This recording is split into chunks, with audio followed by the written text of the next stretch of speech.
Rescue operations are underway at this hour at multiple locations throughout Ukraine following a barrage of Russian strikes overnight.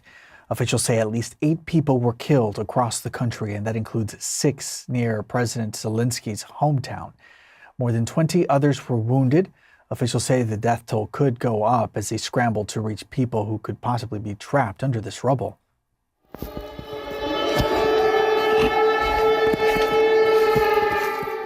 And all of this on the same night that the ominous sound of air raid sirens could be heard in neighboring Poland, which says that an unidentified object crashed and caused an explosion deep inside its territory during those strikes.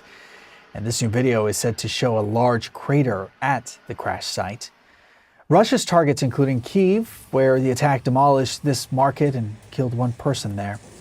Clare Sebastian keeping an eye on all those developments. She joins me live from London. Claire, I wonder if we could start with this unidentified projectile that was reported in Poland. Is there any new indication on the source of it, possibly Russia? Well, look, I think authorities in Poland and in Ukraine likely as well are still trying to work out exactly what happened here. But what we know at this moment is that the Polish military said overnight it was monitoring at least a dozen, it said, missiles over Western Ukraine that they said could pose a threat to Polish airspace. Then at one point after 3 o'clock in the morning, they noted that one unidentified object had crossed into Polish airspace. It then promptly disappeared from the radar, and Polish police then said that they found wreckage, a crater and scattered debris, maybe in those pictures that we're showing now, in a village. We think we can show you a map of roughly where that crater is located, about 90 kilometers or so from the border. So this is fairly deep into Poland, mounting of course, the concern around this. The Ukrainian foreign minister is saying that a Russian Kh-101 cruise missile crashed into Polish territory. We don't know if it's the same missile that made that crater. It's still, at this point, an unidentified object that we're dealing with here. And there's no way to know, of course, if this was deliberate or targeted. These are cruise missiles. If it was one, high precision weapons. But still, that work is still ongoing to determine what happened there. But it does come after a spate of warnings from Poland, from the Baltic countries, those closest to Russia, of the higher potential at this point in the war for Russian provocations, hybrid or other types of attack. The Polish Prime Minister Donald Tusk warned just a few weeks ago that Poland was preparing for every scenario. He didn't want to scare anyone, he said, but those intensive preparations were underway. No reaction from NATO as of yet. Poland is, of course, a NATO member, but we are keeping an eye out for that. And, of course, this highlights very clearly, Poland, the risks, the spillover risks of this war, especially as these aerial attacks, these overnight aerial attacks escalate. In terms of the latest strikes that we've seen launched specifically in Kyiv, Claire, I'm wondering if you can bring us up to speed on what we're learning there. So, look, this was a pretty major overnight attack.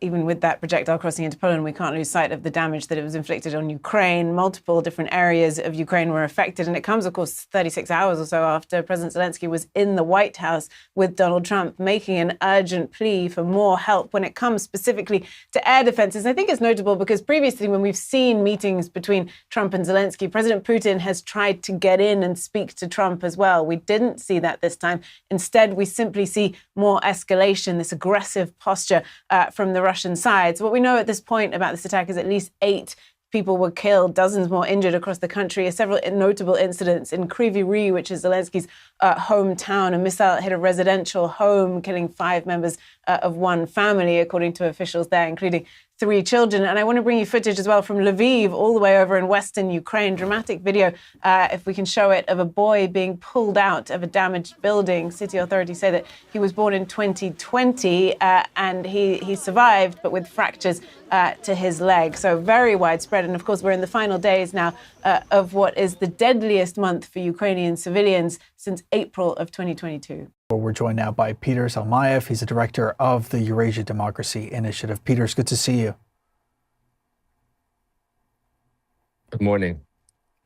Good morning to you. I wonder if we could just get started with this. What we're now learning is what you make of this unidentified projectile that hit near a Polish village, some 95 kilometers west of Ukraine's border. So that's certainly towards the country's interior. To add to that, Ukraine's foreign minister went on X saying that a Russian cruise missile went into Polish airspace. In terms of what we know, even if it was unintentional, could that come with some NATO consequences for Russia? Probably not, and that's precisely what Russia is doing. It if it's doing it, we don't have 100% confirmation of that yet, but it's quite likely, and it's happened before over Polish airspace, over the airspace of Romania, that Russia is actually provoking these countries, like it may have been in this case, to once again prove that NATO will simply sit doing nothing. I mean, there's this mechanism of Article 5, collective security, that dictates that a strike against one NATO member is a strike against them all. They would have to respond, but Putin is sort of, skirting around the edges with plausible deniability that it's not his missile, while at the same time showing NATO up for what it is, an ineffectual, as Putin at least believes, organization that will not stand up for its members. So this may have been yet another such provocation and a test. What do you make of the timing also when it comes to these latest barrage of Russian strikes against throughout parts of Ukraine, including where you are there in Kyiv? I mean, the timing of this is just days after President Zelensky had what's been described by the U.S. and Ukraine as a positive meeting with President Trump. Not just the timing, but let's start with the geography. I mean, the entire territory of Ukraine was struck. It seems like Putin had been accumulating enough missiles and drones to attack the entirety of Ukraine, including the westernmost town of Lviv, which is has been kind of a hub, that whole area, for the processing of Western supplied weaponry. That's probably another signal from Putin. But if we look at the timing, it happened after, by all accounts, Zelensky's triumphant visit to Washington, at least, judging or comparing with the low standard of that meeting last year when Trump said that Zelensky had no cards. Well, this time, this was quite a triumph, and it looks like the spirit of Anchorage, whatever the Russians are, continuing to refer to, whatever agreements there may have been between Putin and Trump, they're no longer there. They have evaporated. And so Putin is really seething that he's lost the initiative, not just on the front lines, but internationally. And of course, let's not forget that, Ukraine has found an ability to strike ever deeper into Russia. Russia is burning practically every day.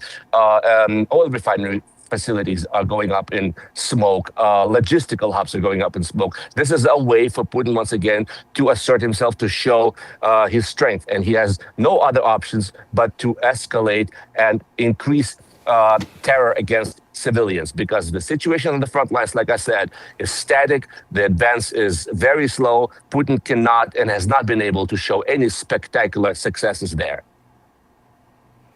Peter Zalmayev, we wish you continued safety, of course, as we continue to follow this. Thank you, Peter.